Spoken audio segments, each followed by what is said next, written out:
નમસ્કાર મિત્રો, ગ્રેટ ભાવનગર ચેનલમાં આપનું સ્વાગત છે. ભાવનગર એટલે લીલાછમ અને સ્વચ્છ સર્કલોનું શહેર. એના જાણીતા સર્કલોમાં એક સર્કલ એટલે ઘોઘા સર્કલ. ઘોઘા સર્કલની જૂની તસવીર જુઓ અને હાલનો નજારો જુઓ, બંનેમાં તમને ઘણો મોટો તફાવત જોવા મળશે.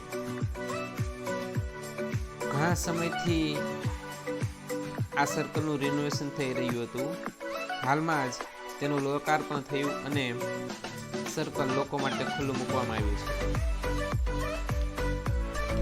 ભાવનગરના સર્કલો લીલાછમ વૃક્ષોથી આચ્છાદિત હતા, પરંતુ હમણાં નવા બનાવવામાં આવેલા સર્કલોમાં વૃક્ષોનો કચ્છર ઘા કાઢવામાં આવી નાખ્યો છે. નવા બની રહેલા બધા જ સર્કલોમાં પથ્થર, સિમેન્ટ, કોન્ક્રીટ, બ્લોક અને લોખંડનો મેક્સિમમ ઉપયોગ થયો છે.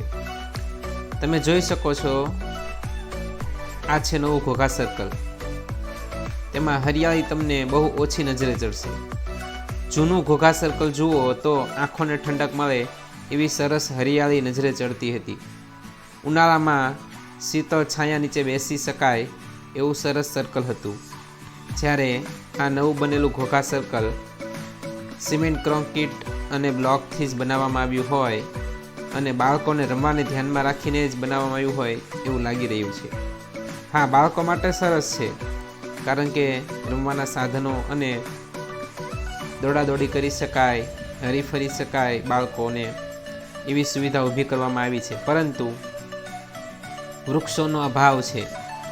ઘટાદાર વૃક્ષો નહીં હોય તો ઉનાળામાં અહીં શીતળ ઠંડક નહીં મળે અને ધોમ ધખતા તાપમાં આ સર્કલમાં કોઈ બેસી પણ નહીં શકે, કારણ કે સિમેન્ટ અને લોખંડ અને પથ્થર એટલા તપતા હશે કે આ સર્કલમાં દિવસે બેસવું મુશ્કેલ થઈ પડશે.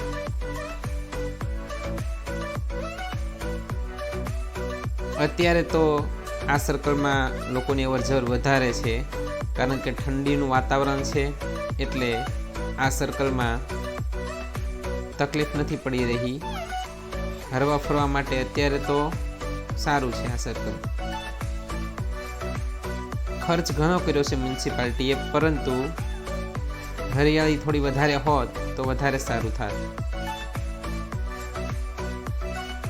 બાળકોને રમવા માટે બેસ્ટ પ્લેસ મળી રહ્યું છે અત્યારે.